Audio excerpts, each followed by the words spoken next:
Polisi ini kan eksekutif, pembantu presiden. Kita serahkan saja hak prerogatif presiden untuk menentukan siapa Kapolri. Tidak perlu lagi pakai fit and proper test. Karena fit proper test oleh orang banyak, ini akan membuat Polri terbelenggu dengan kepentingan orang banyak yang tanda tangan meloloskan dia dalam fit and proper test. Dulu pernah jadi mayat hidup, sekarang hidup lagi. Pernah mayat, hidup lagi nih. Sementara yang bertahun-tahun menjaga ininya, karena kebetulan dia jauh dari api, jauh dari panas, tidak keras. Ini polisi ada dari Sabang sampai Merauke, bro. Jangan cuma yang itu aja yang mendapat peluang dan kesempatan hebat. Kapolri yang sempat saya bantu dulu, terasa sekali nampak seperti terbebani dengan hal itu. Memang tidak secara langsung tersurat, tetapi cukup dengan kode mata aja jelas urusan itu.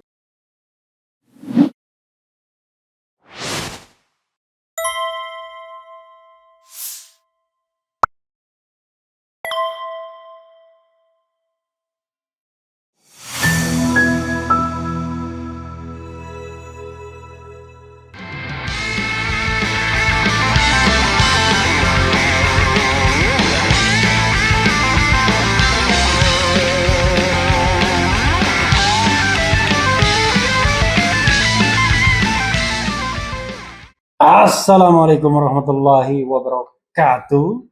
Sobat RH sekalian, jumpa lagi kita di channel yang keren ini, Keren Cadas. Dan tamu saya memang keren cadas ya. Irjen Pol Purnawirawan Napoleon Bonaparte. Cuma ada dua Napoleon di dunia ini. Satu dari Perancis dan satu dari Indonesia. Iya.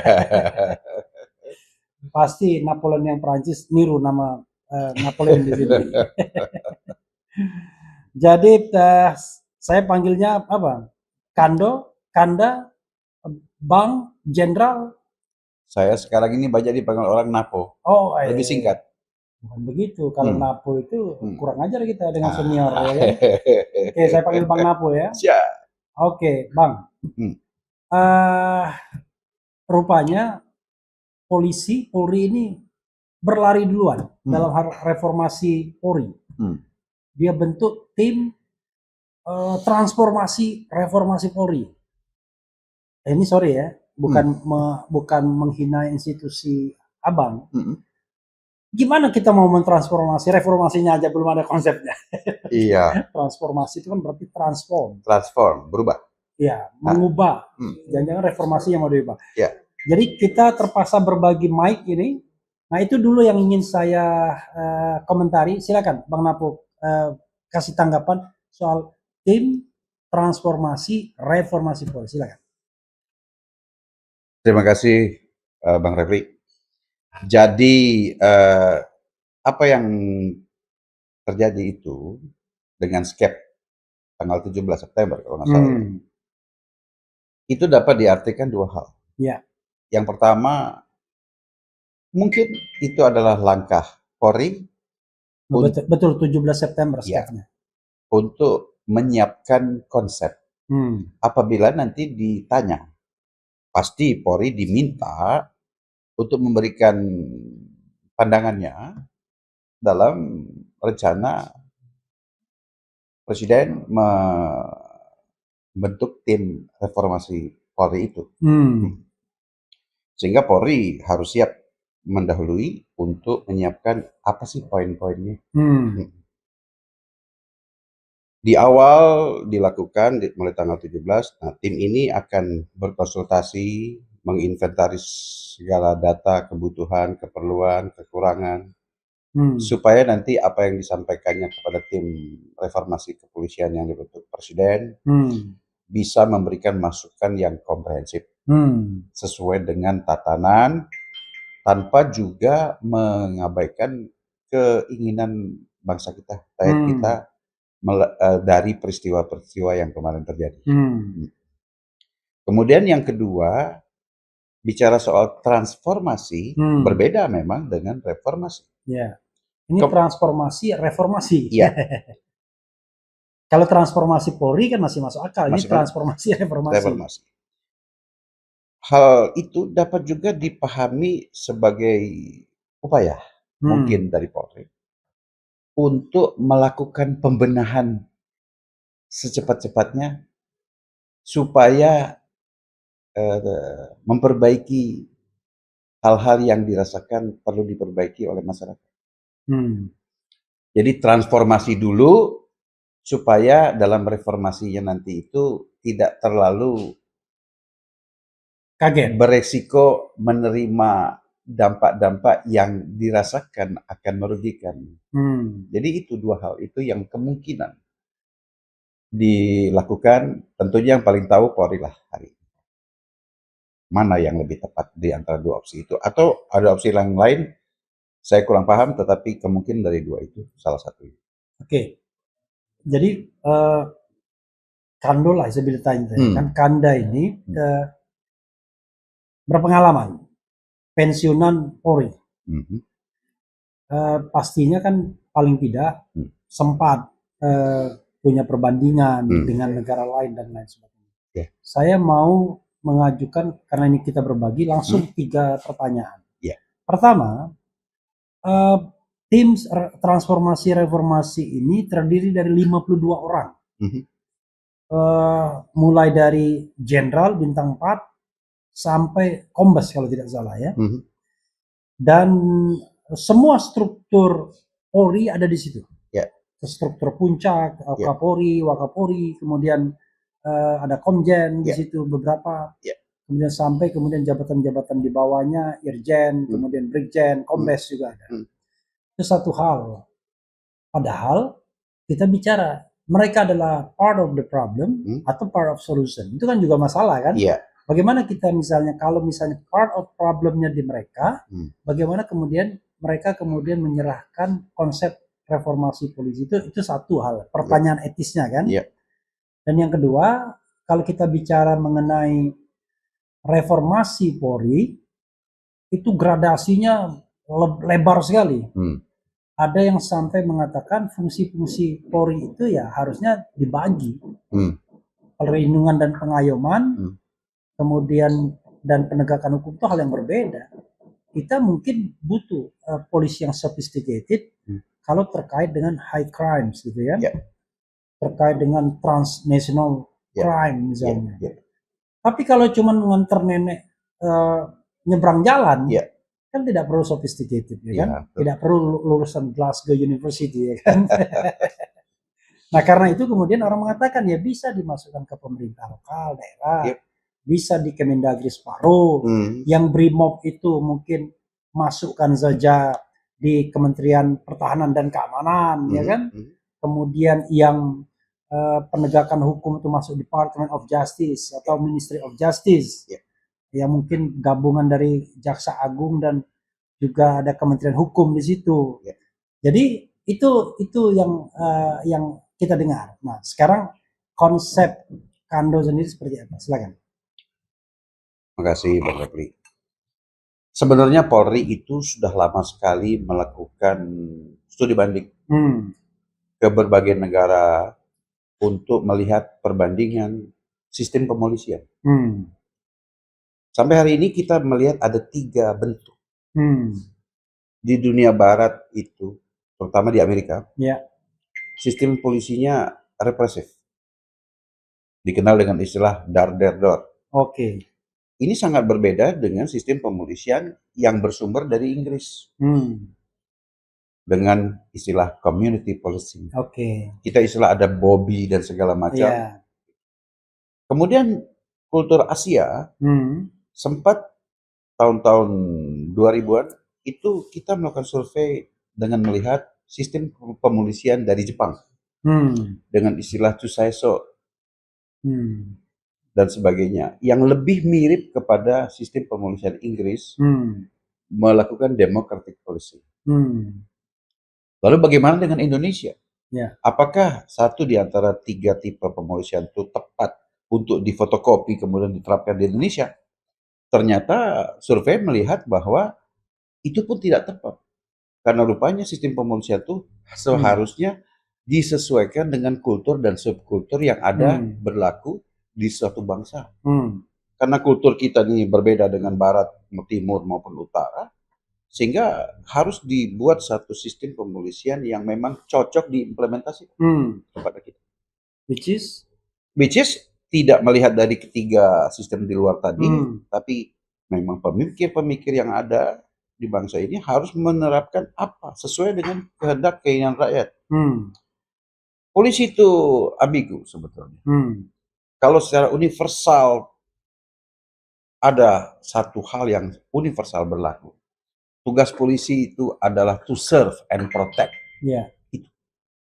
To serve, melayani, melindungi, sudah termaktub sebetulnya dalam undang-undang kepolisian dengan tugas pertama melayani, melindungi, mengayomi. Itu tuh to serve and to protect people right. To protect-nya ada dalam tugas Polri kedua, menjaga keamanan, ketertiban masyarakat. Problemnya kemudian muncul dalam tugas Polri yang ketiga, yaitu penegakan hukum. Survei hampir tiap tahun di Polri mengatakan bahwa permasalahan pengaduan masyarakat yang terjadi di Polri itu 80% dilahirkan dari tugas sebagai penegakan hukum tadi. Polisi mengecewakan pelapor, polisi berlebihan dalam menangani terlapor, dianggap tidak adil, kemudian ada upaya paksa dan sebagainya. Termasuk istilah kalau kehilangan ayam malah ngelapor menjadi kehilangan kambing. Sebenarnya ini sudah disadari oleh Polri bahwa penyebab permasalahan-permasalahan komplain-komplain kepada Polri itu sebagian besar didapat dari tugas dan peran Polri sebagai penegakan hukum. Karena siapa yang tidak senang mendapat pelayanan, perlindungan, penjagaan kamtipmas? Wajar sekali. Tapi dalam penegakan hukum, kadang-kadang kita melakukan tugas dengan baik saja, pengalaman kami sendiri masih mendapatkan komplain dengan berbagai komentarnya. Dua tugas yang saling ambigu ini sebenarnya kita survei juga di luar, lihat. Contoh di Amerika, itu polisi di bawah itu lebih berat lebih banyak melakukan tugas-tugas pelayanan dan serve tadi.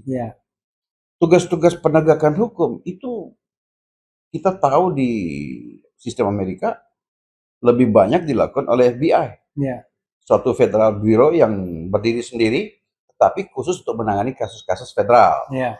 Di NYPD atau segala macam, itu juga ada fungsi penegakan hukum, tetapi tidak terlalu menonjol. Karena mungkin juga tingkat kriminalitasnya lebih rendah. Dan tidak ada kasus defamation, laporan pencemaran nama baik. Nah, ada di situ. Inilah tugas-tugas para pembuat undang-undang sebetulnya. Jadi begitu. Dalam membuat undang-undang itu, tolong ya juga dilihat bagaimana kultur dan subkultur yang ada di kita di sini, gitu ya. Contoh, ya kita paham keliling dari barat ke timur itu ada hal-hal tertentu yang secara umum dalam KUHP merupakan tidak pidana, tapi di satu sisi itu merupakan budaya lokal. Terjadi itu, ada itu budaya lokal. Apakah ini bisa diberlakukan antara satu daerah dengan satu daerah lain?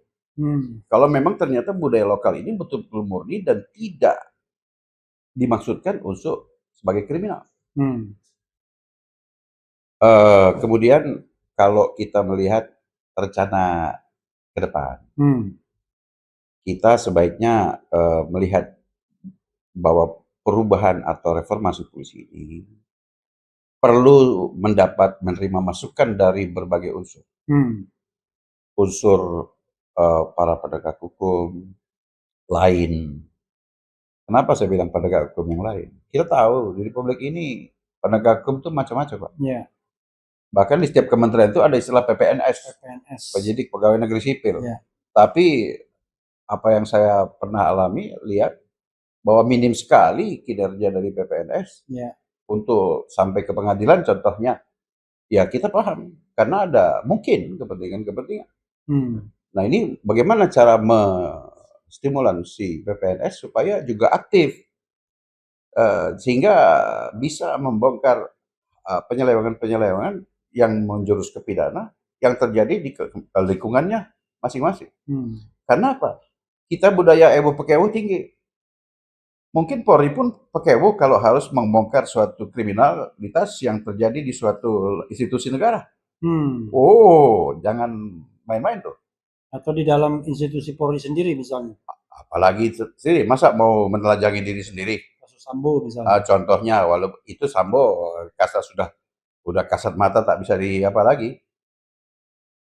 Itu, Pak Refli. Jadi perlu menerima masukan dari berbagai unsur, dari akademisi juga perlu bagaimana para pemikir melihat. Dari Polri juga perlu didengar pendapatnya, maunya bagaimana, sebagusnya bagaimana. Tetapi dalam hal ini, satu hal yang ingin saya tekankan, apa yang dialami sendiri. Selama ini Polri dalam hal penegakan hukum, terutama bisa saya katakan terbelenggu dengan berbagai kepentingan. Oke. Iya. Penyebabnya? Iya, penyebabnya Ya kepentingan tadi. Tapi maksudnya apa? Contohnya. Terkait dengan statement saya yang lalu. Caranya sebetulnya ada jalan pintas. Apa? Polisi ini kan eksekutif. Pembantu presiden. Ya. Kita serahkan saja hak prerogatif presiden untuk menentukan siapa Kapolri. Oke. Tidak perlu lagi pakai apa fit and proper test. Karena fit proper test oleh orang banyak, ini akan membuat Polri terbelenggu dengan kepentingan orang banyak yang tanda tangan meloloskan dia dalam fit and proper test. Sudahlah, Polri sebagai pembantu presiden hanya tunduk dan loyal tegak lurus kepada presiden saja. Jelas itu. Presiden sebagai kepala negara. Sebagai kepala negara. Ya. Jangan lagi ada kepentingan ini, kepentingan itu. Kalau Polri ditaruh di bawah Kementerian A, nanti kalau ada apa-apa di Kementerian A itu, polisi jadi sungkan-menyungkan lagi. Udah internal gak mau mengakui kesalahannya, terbelenggu juga di situ. Di bawah kementerian ini, di bawah kementerian ini. Kurangi pihak-pihak yang akan bisa membuat polisi terbelenggu. Itu poin saya. Dan kita lihat dalam pemilihan seperti yang saya bilang dulu, Polri ini tergantung bagaimana pemimpinnya. Kalau pemimpinnya A, ya A. Ke kiri, ke kiri. Kenapa? Kami dididik, dilatih untuk loyal dan patuh kepada pimpinan. Tegak lurus Kapolri. Nah, kira-kira begitu. Jadi untuk penentuan Kapolri, biarkan itu hak prerogatif presiden saja. Kita terima. Kalau polisinya salah dipimpin oleh Kapolri A, ya pertanyakan kepada presiden untuk mengganti dan sebagainya. Misalnya, jangan ini dalam perjalanannya saya perhatikan Kapolri yang sempat saya bantu dulu, terasa sekali nampak seperti terbebani dengan hal itu. Memang tidak secara langsung tersurat ini, tetapi cukup dengan kode matanya jelas urusan itu. Oh, enggak. Jadi mudah-mudahan ini bisa mendapat suatu pencerahan kita, sistemnya begitu. Kalau Polri itu intinya tegak lurus kok ke atas. Apa perintahnya? Cuman kalau nggak ada perintahnya bingung polisi. Mau sini salah, ke situ salah. Nah, sehingga perlu pemimpin yang betul-betul capable, jelas, bertanggung jawab. Salah bilang salah, benar bilang salah. Begitu, Bang. Oke, ada hal yang menarik ya. Ini karena saya orang hukum tata negara, jadi ini komplement saja. Saya setuju tuh dengan apa yang dikatakan Bang Napo ya, Anda Napo. Jadi memang kita kan harus bedakan dalam sistem presidensial itu, presiden itu the head of government dan the head of state. Jadi kepala pemerintah dan kepala negara. Polisi itu adalah alat negara, bukan alat pemerintah. Betul. Karena itu nggak cocok David and proper test langsung ke DPR. Karena DPR itu dalam rangka fungsi government. Jadi government, maka kemudian dia harus check and balance di sana. Tapi sebagai kepala negara, dia kayak the king atau the queen. Memang masalahnya kita nggak ada raja dan ratu, tetapi memang orang ketika dia sebagai kepala negara, ya dia harus bertindak bijaksana ya. Karena sudah kita percayakan ya udahlah, ya kan? Itu saya setuju. Jadi mudah-mudahan dijelaskan ini. Jadi ada urusan yang merupakan dia sebagai alat negara, ada urusan sebagai bagian dari pemerintah. Ya. Seperti KPU. Hmm. KPU itu sebenarnya bagian dari pemerintahan, Ya. bukan bagian dari urusan bernegara dalam pengertian sebagai kepala negara, tapi ini pemerintahan sehari-hari. Salah satu tugasnya adalah menyelenggarakan pemilu. Itu satu sisi. Tapi sisi lain begini, Kanda. Ini saya belum mendengar Napoleonnya kalau begini. Masih normatif ya kan? Gini, kalau kita bicara mengenai DPR kemarin, yang kemarin ya, kita setuju lah tanpa fit and proper test, serahkan pada Prabowo, selesai dan Prabowo bisa bikin perpu kalau nggak mau undang-undang perubahan undang-undang Polri. Tapi kan ini kan seperti simbiosis mutualisme juga. Di satu sisi memang DPR itu membelenggu, tapi DPR juga alat perlindungan bagi pimpinan polisi, pimpinan kepolisian. Ini mohon maaf, kita buka misalnya kasus KM50. Oke? Kasus ijazah palsu. Kasus apa lagi? Coba lihat. Kasus macam-macam kasus yang kasus besar. Kanjuruhan misalnya. Kan DPR tidak menjalankan fungsi pengawasannya. Dengan sedikit kode dari kekuasaan, lalu kemudian kode itu ada di Polri, maka legislator pun nggak berani apa-apa juga. Jadi bayangkan manusia mati, banyak ratusan, 6 mati, tapi kemudian tidak ada yang namanya sebuah proses pengawasan yang betul-betul memang ingin membela apa yang terjadi itu. Silakan. Iya Bang. Jadi menurut saya para politisi pun nampaknya dalam hal ini juga terbelenggu. Dalam memberikan check and balance-nya kepada Polri. Nah, kita lihat di satu sisi beliau juga adalah wakil rakyat. Tapi juga paham sekali keberadaannya di legislatif juga merupakan bagian yang tidak terpisahkan dari polisi partai. Itu saya rasakan teman-teman di DPR juga punya beban itu. Kalau tidak ada petunjuk arahnya untuk bereaksi, mungkin mereka juga sungkan untuk bereaksi terhadap kasus-kasus yang terjadi misalnya. Untuk melakukan check and balance terhadap Polri, mungkin tindakannya terlalu eksesif, terlalu brutal dan sebagainya, atau mungkin terlalu lemah dan sebagainya. Jadi hal itulah. Maka tadi saya bilang, sebaiknya Polri itu dilepaskan dari kepentingan atau politik. Legislasi cukup kepada eksekutif saja, pemimpin eksekutif. Tapi Polri itu betul-betul tegak lurus di bawah eksekutif. Bukan pemimpin eksekutif, kepala negara. Sebagai kepala negara. Legislatif nih. Iya. Jadi begitu, ada saling canggung, saling ewuh-pekewuh juga. Sehingga tadi seperti yang Bang Refli bilang, legislator pun kadang-kadang semangat mengomentari satu hal, mengkoreksi satu hal. Tetapi satu hal juga sepertinya keep silent. Kenapa? Ya itu kita pahami. Jadi sebenarnya bukan hanya Polri yang perlu direformasi kok. Peristiwa kemarin 25-28 itu kita lihat juga banyak komentar publik yang melihat siapa yang bikin masalah, siapa yang mesti direformasi. Ya reformasi itu perubahan. Perubahan adalah suatu hal yang sunatullah, itu suatu hal yang wajib dilakukan. Perkembangan peradaban juga selalu berubah dari masa ke masa.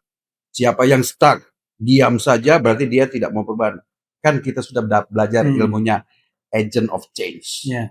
Agen perubahan. Bukan hanya manusia, tapi organisasi juga harus mengikuti perubahan peradaban yang ada. Tapi merubah juga bukan cuma satu. Kalau cuma Polri tok yang dirubah, bagaimana dengan yang lain tidak berubah?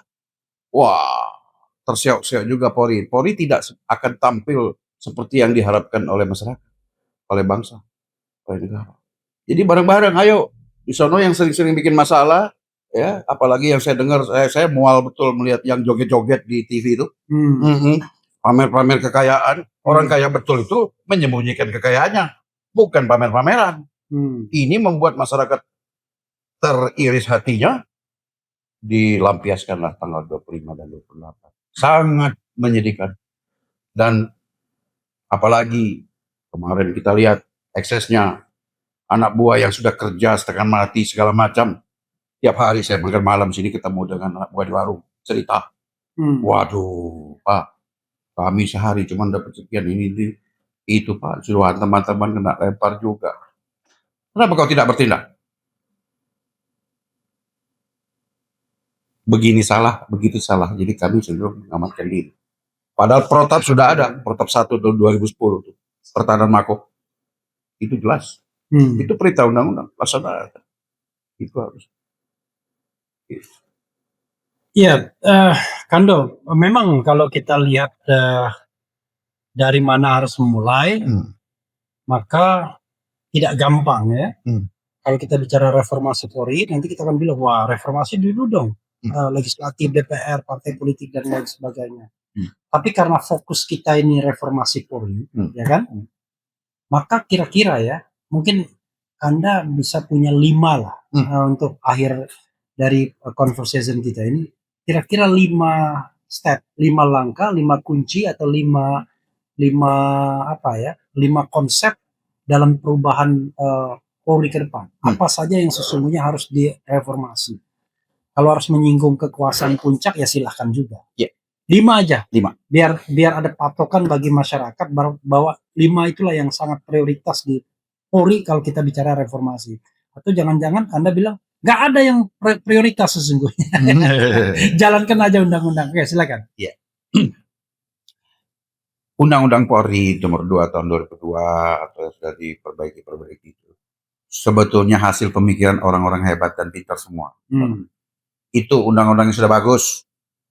Kita ini, saya dulu di Hubintar ya. Hubungan internasional Polri. Itu banyak mendapat pujian, acungan jempol dari teman-teman luar yang mengatakan kalau soal aturan di Indonesia top, lengkap banyak. Cuman pelaksanaannya, implementasinya bagaimana? Kalau peraturan sudah bagus kita ini, cuman pelaksananya ini konsisten atau tidak? Standarnya 1 atau ganda atau triple dan sebagainya. Jadi kalau untuk mereformasi polisi, seperti yang saya bilang dulu, sangat tergantung dari orang-orang yang memegang komando itu. Kalau komando ini betul-betul orang-orang yang paham betul tentang bagaimana marwah, cita, filosofi, kepolisian disesuaikan dengan kultur dan subkultur yang ada di masyarakat, tuntutan zaman, harusnya bisa menyesuaikan diri. Loyalitas seorang pimpinan Polri harus kepada Tribrata. Sudah jelas, Tribrata tidak loyal kepada si A, si B, pejabat A, tapi Tribrata. Udah jelas itu. Jangan kemudian. Untuk mengingatkan Tribrata itu apa aja sih? Wah, sekarang ada perubahan lagi. Saya udah pensiunnya agak lupa ini Tribrata ini. Tapi bisa lihat di Google itu. Oke, udah jelas, satu pasti udah jelas itu. Pelaksananya saja kembali ke citahnya itu sudah benar. Nah, yang kedua. Tadi satu kan ya, 1 orang. Oke, 2. Yang kedua, memang ada beberapa hal yang kami rasakan. Kalau saya bilang kecemburuan sosial, mungkin terlalu ekstrem. Tetapi perbedaan yang ada, perlakuan yang ada di internal antara Satker A dengan Satker B, fungsi A dengan fungsi B. Di within Polri. Oke. Ini harus equal. Ya. Jangan hanya dari 5 fungsi kepolisian, hanya 1 atau 2 yang anak emas, anak perak, anak perunggu. Kita lihat, semua berbondong-bondong mau menuju ke fungsi yang penegakan hukum, yang menarik itu. Yang lain malas. Siapa yang ditaruh di situ lemes. Oke. Ya. Intinya berbondong-bondong jadi reskrim. Begitu bisa. Itu. Yang lain seperti hidup segan, mati tak mau katanya. Bagai kerakap tumbuh di batu. Hanya pelengkap sebagainya. Ini menentukan. Nah, mungkin reformasi polisi ini bisa diambil satu momen supaya antar fungsi 5 fungsi kepolisian itu equal tugasnya. Kalau capek, capek semua. Kalau keringat, keringat semua. Jangan yang itu capek yang keringat, jatah hariannya 13.000, kalau 17.000 itu. Dimakan 3 kali. Ya. 3 kali ya. Kalau yang lain mungkin nggak perlu itu. Oke. Oh, ini nggak benar. Sudahlah, kita perlu saatnya mereformasi begini. Kita internal juga jangan menutup mata dengan hal-hal yang kita rasakan puluhan tahun ini.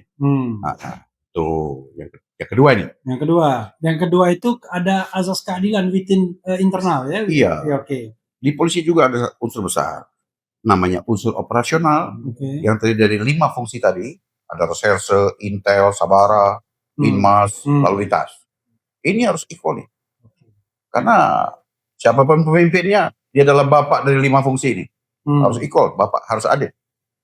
Kemudian peran yang kedua, fungsi pembinaan.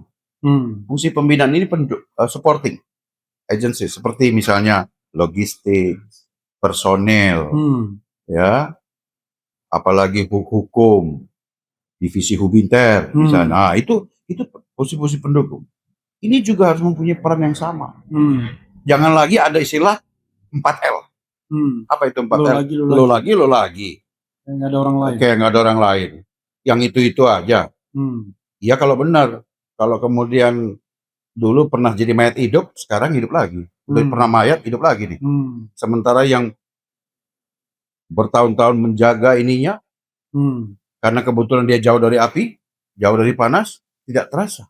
Nah, ini polisi ada dari Sabang sampai Merauke, Bang. Jangan cuma yang itu aja yang mendapat peluang dan kesempatan hebat. Jadi yang merasa ya tidak diperlakukan, mungkin tidak diperlakukan, tapi merasa aku ini anak perak, anak tiri. Ya udah, loyo, ya. Mudah-mudahan ini disambut dengan senyum-senyum membenarkan apa yang saya katakan. Ya, ini timing reformasi polisi perlu pimpinan pemikir memperhitungkan asas keadilan tubuh Polri.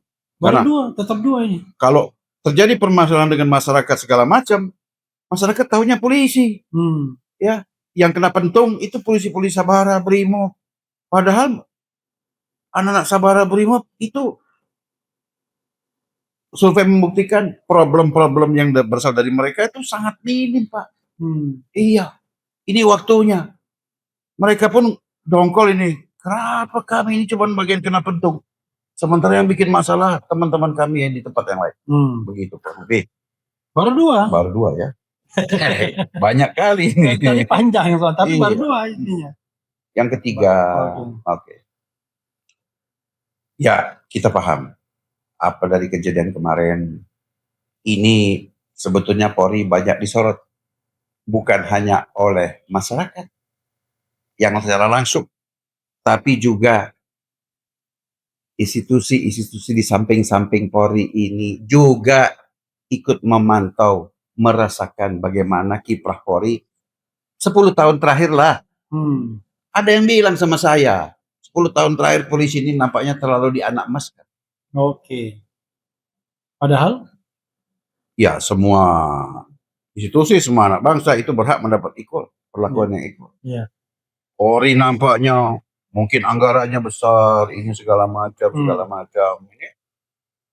Ini harus kita sadari, teman kita samping kiri kanan, institusi semua yang ada itu melihat enak ya jadi polisi ya. Terutama 10 tahun kemarin. Itu sebetulnya adalah berkah yang diterima oleh Polri 10 tahun yang lalu. 10 tahun. Harusnya dapat berkah begitu, ya dibayar dengan kinerja pelayanan yang membanggakan. Supaya kalaupun dapat peluang kewenangan yang besar, itu juga masyarakat melihat hasilnya ada, baiknya ada, tidak ribut. Kalau sebaliknya, setiap reformasi mendapat kewenangan, ada yang bilang ini cuma berebut kewenangan aja nih, berebut kue aja nih. Oke. Tapi bagaimana implementasi, bagaimana peningkatan kinerja apa yang kami rasakan? Harus dirasakan dong. Kalau enggak cuman sorry maaf petatang petenteng doang Ya. dengan segala macam ini kayak tidak kebal peluru, tidak kebal hujan. Tetapi begitu ada kejadian dulu pernah ada kejadian di Sulawesi Barat, bencana alam, menurunkan bantuan saja kesulitan, Medan dan sebagainya. Itu kan jadi harusnya bisa dijawab berkah yang ada di Polri itu dengan aktualisasi pelayanan serve and protect yang juga meningkat. Baru 3. Baru 3. Banyak sekali. Yang keempat, Agak dekat kan ini. ya, ini kalau tambah jauh, agak dengar. mendadak ini Bang Refli ini mintanya. Ya, jadi saya Memang pikir-pikir. sekali ya, kan top mind. Kan? Iya. Jadi yang kelima mungkin sekarang kan banyak yang mengatakan Polri bagusnya di bawah kementerian. Ya. Well, kalau mau lihat itu, mau dibandingkan mungkin dengan luar negeri, negara lain, betul? Ada banyak kepolisian yang di bawah kementerian dan lembaga. Mereka bagus-bagus saja. Mungkin itu yang menimbulkan wacana bagusnya Polri di bawah kementerian apa lembaga. Mungkin saja. Tetapi permasalahannya di tempat negara lain itu mungkin yang memanage, mengatur polisinya benar. Nah, kalau nanti mungkin kita diterapkan di sini Polri di bawah kementerian lembaga, lalu kemudian hanya menimbulkan kepekeuhan tambahan dari Polri kepada apa yang ada di kementerian lembaga, itu sama saja kembali membelenggu Polri dalam ikatan pekeuh yang semakin membuat dia dilema dalam menjalankan perannya sebagai penegakan hukum. Gitu. Jadi belum tentu model pemolisian di suatu negara itu cocok untuk kita adopsi karena kultur masyarakatnya, jumlah demografi segala macamnya berbeda, span of controlnya berbeda. Kalau kemarin terjadi kekecewaan di publik dengan sistem Polri langsung di bawah presiden ini, belum tentu karena itu di bawah presiden, tetapi bisa jadi seperti saya bilang selama ini itu karena kepemimpinan yang tidak atau belum maksimal. Dihubungkan dengan problem yang kedua yang juga saya sampaikan tadi, internal juga masih belum ada rasa sama di antara fungsi peran yang ada. Artinya 4 ini adalah cari model Indonesia. Cari model Indonesia. Banyak pemikir-pemikir di Polri yang hebat kok, yang sudah survei dikirim kemana-mana kok. Cari dong, cari yang bagus. Itu kesempatan ini bagus kita ambil. Seeking our own model, ya kan? Iya. Oke. Yang kelima. Yang kelima, terakhir ini. Last but not least. Last but not least, saya pikir Bang Refli dekat-dekatin juga. Ya, saya pikir Bang Refli kalau di samping nanti samping. Ya. Yang kelima ini mungkin juga Polri penting dibantu oleh setiap institusi komponen bangsa yang lain, bangsa kita maksudnya, terutama pemerintah pusat, pemerintah daerah untuk mengkampanyekan kepada masyarakat tentang budaya patuh hukum, taat hukum. Ya, Pak, dulu waktu saya aktif Pak, pening kepala ngelihat masyarakat juga motong jalan, melawan arus, naik motor, nggak pakai helm, motornya nggak jelas. Yang saya lihat itu di luar negeri hampir-hampir tidak terlihat. Apakah itu dibilang kultur bangsa kita melanggar hukum? Saya pernah dengar orang cerita di Indonesia katanya hukum itu dibuat untuk dilanggar, bukan untuk dipatuhi. Kita lihat pagi hari di jalan-jalan terutama di kota besar di Jakarta ini, pemandangan orang melanggar hukum, melanggar arus segala macam satu hal biasa. Polisinya ada tapi tidak berbuat apa-apa. Kalau kami tegur, "Dek, kenapa nggak ditindak?" Capek dah. Banyak kali yang kayak begitu. Nah ini butuh bantuan, jangan biarkan hanya polisi yang bertindak. Pemerintah pusat, pemerintah daerah, institusi di kementerian lembaganya, serta kementerian sipil, itu juga harus membantu menghimbau masyarakat untuk patuh hukum. Jangan ini nanti ditilang marah, ditindak apa katanya kejam segala macam. Harus imbang. Masyarakat juga harus ada apa namanya perbaikan. Ya, jangan hanya mengatakan bahwa oh ini akibat polisinya nggak benar kita jadi melanggar hukum. Oke, Polri harus merubah diri dengan reformasi ini. Tadi 4 poin sudah. Poin kelima saya balikkan kepada masyarakat. Kalau polisi sudah mau berubah, ayo masyarakat kita juga berubah, kita juga patuh hukum, jangan melanggar, jangan kita bantu supaya negara kita lebih bagus ke depan. Begitu. Oke, luar biasa. Jadi kalau kita ulangi lagi, hampir lupa saya. 1 dari belakang tadi. 1 dulu ya. Dari belakang? 1 manusianya. Manusianya. Ya kan? Kalau manusianya ayam, pimpinannya ayam. Terbalik. Kalau pimpinannya ayam, maka yang lainnya bisa jadi ayam. Sebetulnya bukan dari Polri, di semua unsur begitu. Jadi orang. Orang. Yang kedua, apa tadi? Keadilan di dalam internal. Oh iya. Jadi ada kesetaraan di dalam internal Polri. Beban tugas. Jangan kemudian beban tugas dan tanggung jawab serta kompensasi atau penghargaan itu jomplang. Yang ketiga, tadi bicara apa tadi Pak Bang? Yang keempat, cari yang kelima kita cari yang keempat kita cari our own model, ya kan? Yes. Model sendiri sesuai dengan kultur bangsa kita. Yang ketiga tadi kalau polisi katanya baik, ya kan? Tunjukkan kinerjanya. Iya. Jangan cuma dapat kewenangan besar, karena kita dipantau oleh institusi dan seluruh masyarakat. Ya, 3 ya. Yang keempat tadi model sendiri. Yang kelima, kalau reformasi Polri sudah mau dimulai, ya masyarakat berubah juga. Iya dong.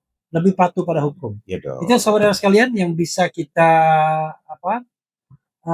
summary dari apa yang disampaikan oleh Napoleon Bonaparte, ya, mantan jenderal dari Prancis yang meruntuhkan benteng Versailles. Bastille. Bastille. Istananya Versailles. Ya, itu saja. Wassalamualaikum warahmatullahi wabarakatuh. Keren. Yes.